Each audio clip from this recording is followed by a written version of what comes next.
We are in London and we are at this college for psychic studies, and we are going to meet the principal of this college, Gillian Matini.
We are in London at a college for spirituality, and I'm here meeting with Gillian Matini, the principal of the college. That's right, yes. And it's great to be here. And you're very welcome. It's very good to have you here.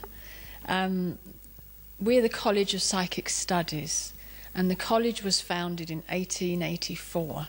So we have a long history of teaching and giving courses and demonstrations on mediumship and psychic development. We had this wonderful building in South Kensington, which was bought by the members when the college was founded, and they've gradually over the years developed the building and made it into what it is today. So we have lots of activities here, a very full programme. And it covers everything from beginners classes to advanced classes, and we teach mediumship and healing, trance, channeling, palmistry, tarot, remote viewing, so many different things, crystals. And these classes have developed over the years of people who said to us, oh, we would love to learn about something that we haven't got in our programme. And we're very special in how we pick our teachers, that they're the best teachers that we can find in their field. Mm-hmm. Do they come from all over the world? They tend to be, for teaching, they're local, but we have guests because we do also have lectures, 2 lectures a week. So you can see tonight we've set the room up for a lecture tonight, and tonight we have a medium who specialises in contact with angels. And she's giving a demonstration of angel readings and have messages for the audience. So these are wonderful evenings because this building lends itself to that kind of activity. So people will turn up tonight and she will just stand on the stage and give people messages. And then another evening we'll have something completely different. So they're a good thing for people to come and just try out the college and see what we're doing. And who are the people that come here? And a whole variety of people. I mean, we have people who come to London and actually just come and see some of our lectures or attend our courses. We have some people who will be here every week, but young, old, different nationalities. And some people do travel a long way. We have a medium who is very famous in this country called Tony Stockwell, and he is doing a demonstration in February, and we have people from all over the world who have said they're going to come and see him, which is wonderful really to know that your message is getting that far. So that's really good when you have people ring up and say, I'm ringing up from Switzerland and I want a ticket to come and see Tony Stockwell that evening. And you think, wow, that's really working. It's good. Yeah, great. I can really feel the history and the energy of the building. So shall we walk around and you show something more? I'll show you a bit more of the building.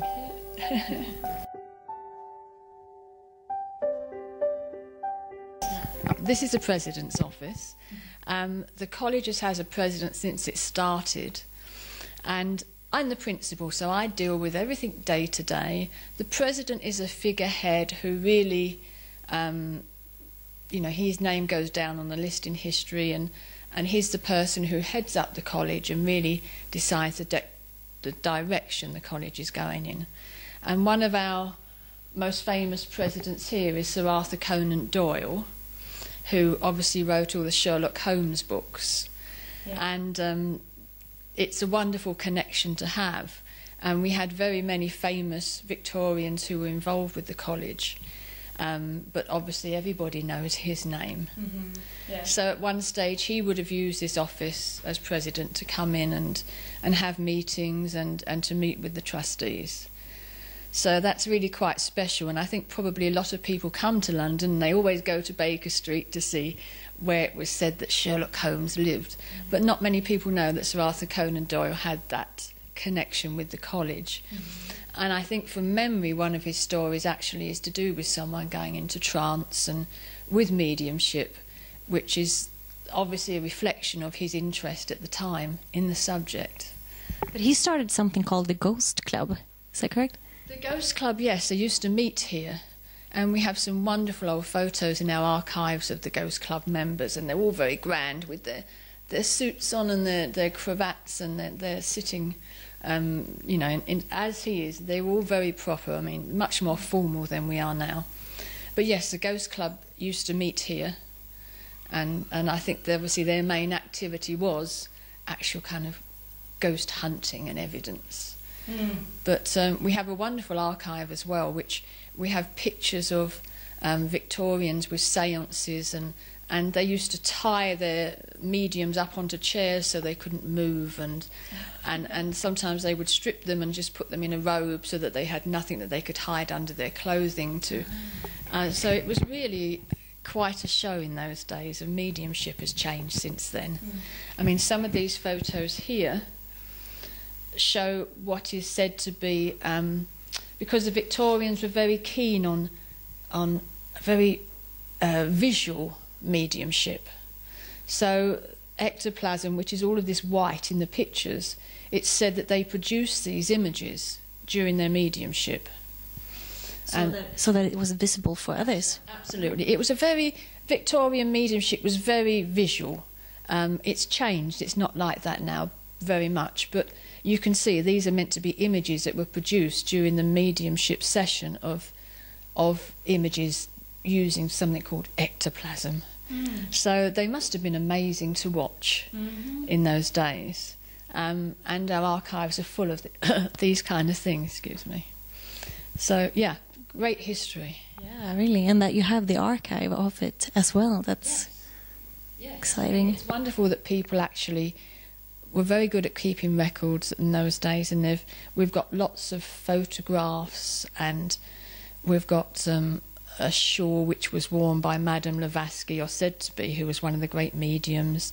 We've got sets of old tarot cards and crystal balls and wonderful documents. So we see ourselves as a custodian really of the college, that we have to leave similar things in the future for people who look back when we're long gone and say, wow, look what they did then, look at the things that we've got here. So really my role as principal and the president's role is ensuring that the college continues to do the wonderful work that it does, and that we get as many people as we know to find out about it, because it's incredible. Really, once you get to know about this kind of world, you never stop looking. It's quite amazing, and anybody can come here. So any of your viewers in Sweden, Or the rest of the world. Well, yes, of course, anybody could come here and come into the premises and say, you know, I would love to come and see your lecture tonight, or I'd love to do a course or a one-day workshop, and they could join us. So it's very open. It's not just members and nobody else. That's great. It is, and we do have some people who come over for a weekend or a week, and they do some of our courses and our lectures and combine it with some sightseeing.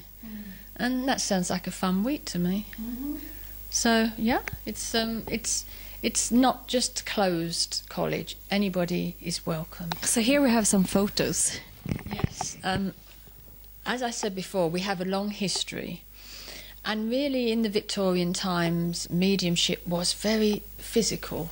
It's different how it is today, generally, in that they would manifest things, and things would appear from nowhere, or tables would be turned over. It must have been wonderful to watch. And this is one of the albums we have from our archives, and we have a lot of photographs and items that belong to people, crystal balls and very old tarot cards, and items of clothing that belong to famous mediums, and letters. And I just thought you might like to see this album. Oh, that is just so exciting. Now this is an album. Maybe we can turn it the other way. And okay. From a Victorian seance, and it shows you how they used to actually tie the medium's arms and legs so that they couldn't be doing anything to affect the sitting. And they would often take the medium's clothes off completely and just put them in like a robe, so that they knew there was nothing hidden under their clothing.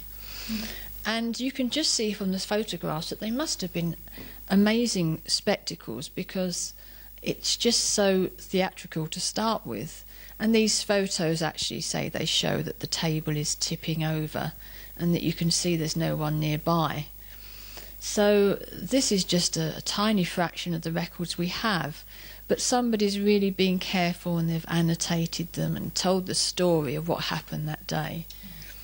And these are wonderful things that have been handed down to us.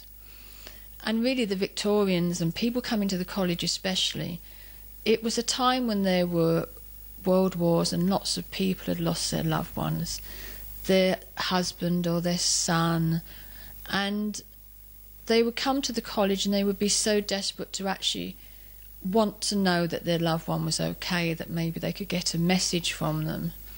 And this was really one of the kind of powering forces behind the college, how it started, and the mediumship, that just there was such a loss of life and such grief, and people wanted comfort.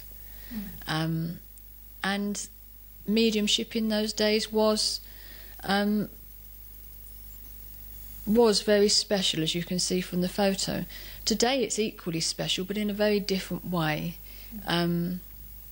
There's great emphasis on producing names and addresses and descriptions, and often it's a little thing that you might get an information saying that about a piece of jewellery that you might be wearing that belonged to the person who they've connected with, or a photograph or something that you'd say, wow, how would anybody know that?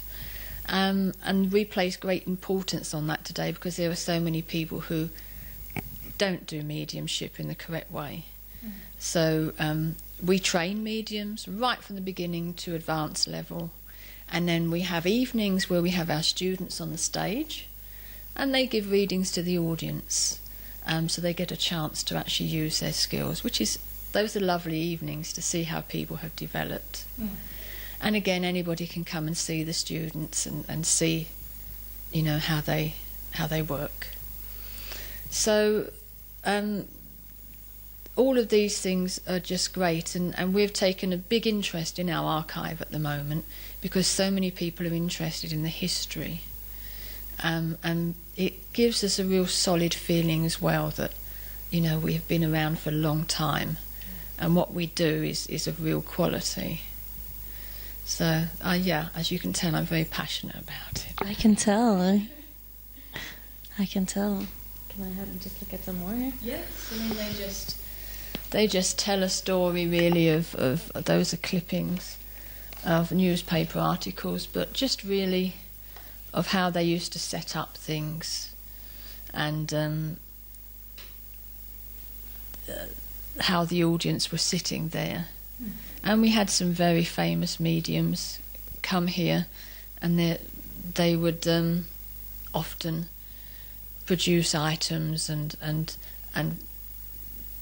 they were very, very popular. There would be people queuing for hours to see them. So, and we have all of their pictures here still.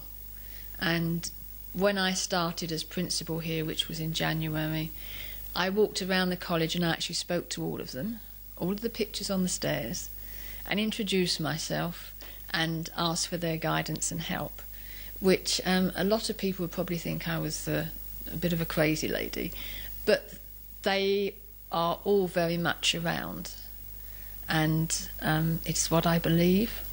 And I think that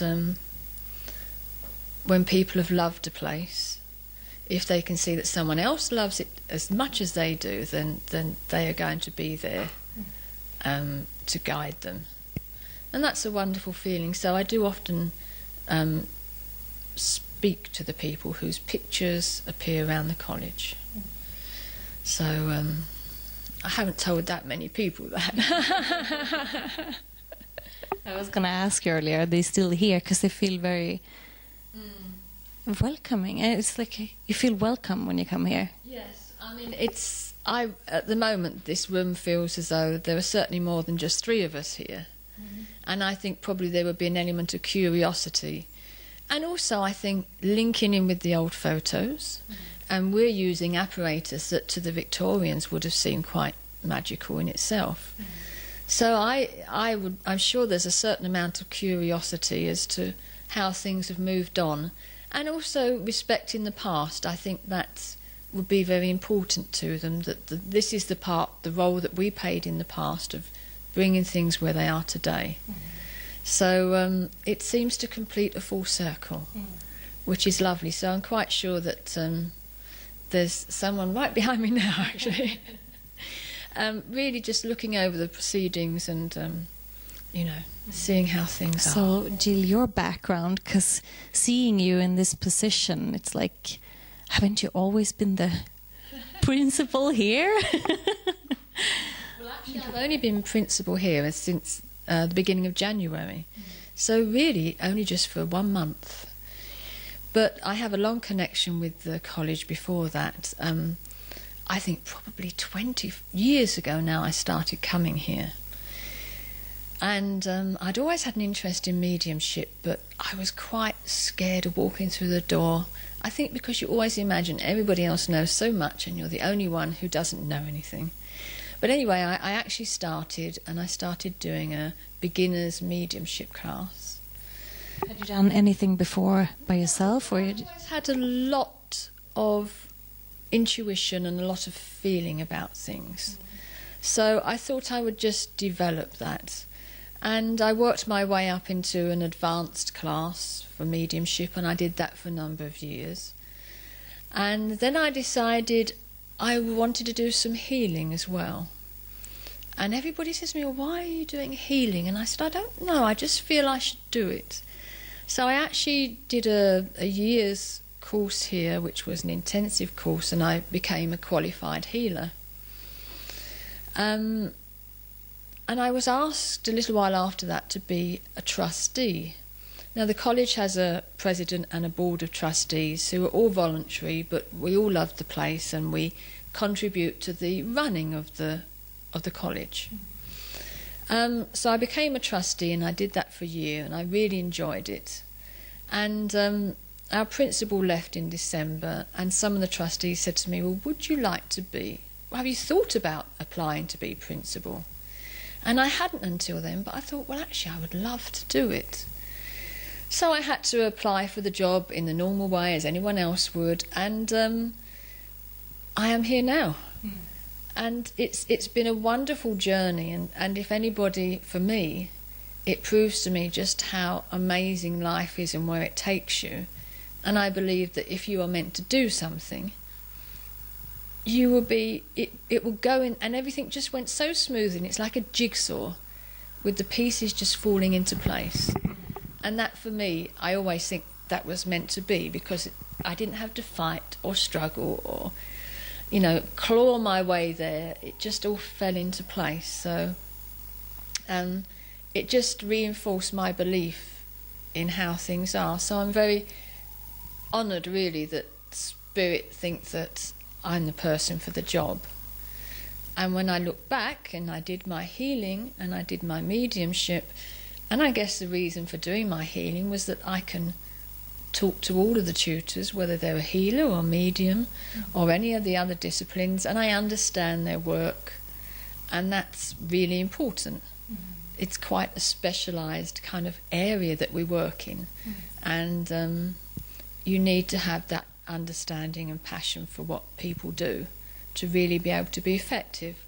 So everything I look back on and I think how clever that was, that even though I wasn't quite sure why I was going on this healing course, when I look back now I think, wow, that was a great move. Even though I didn't know why I was doing it, but Spirit certainly knew where they were pushing me.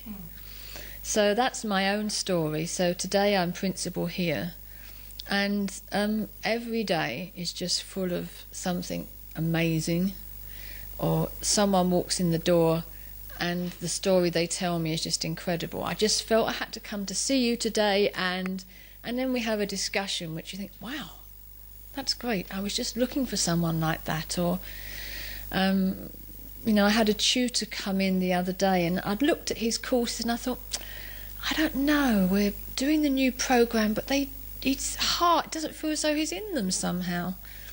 And he said, I was in the college and I thought I must come and see you. And he said, you know, my direction's changing, I would love to do this rather than this now. And his passion had moved, and we'd picked it up between us. And so I said, that's great, you know, you do a course on what you're passionate about in the college, which was about inspirational talking and talking to people who are completely new to the topic, and whatever you want to ask is fine. So those kind of things every day happen and just make me think I'm extremely lucky person. And they are lucky to have you, so open for new things and open for the flow of life is what I hear. I try my best. I think I love the people, I love the work, and I really try to give everybody the opportunity to blossom. And my belief is that you have passion for something, you'll do it well. So, you know, use your passion wherever you are in life. And it's so important that we live our lives doing the things that make us go, I just love what I'm doing. Because I have seen even my own parents who, when they were very ill and dying, realised the things that they had missed that maybe they would have liked to have done. And, you know, life is too short, so, yeah, go with your heart, definitely. Yeah. Thank you so much for talking with us and sharing about this place and about you. It's very inspiring. Well, thank you. It's a pleasure to have you here. And I hope people have enjoyed having a little look around the college. And come and see us. Come and see us, and we'd always be welcome. Thank you. Great. Thank you.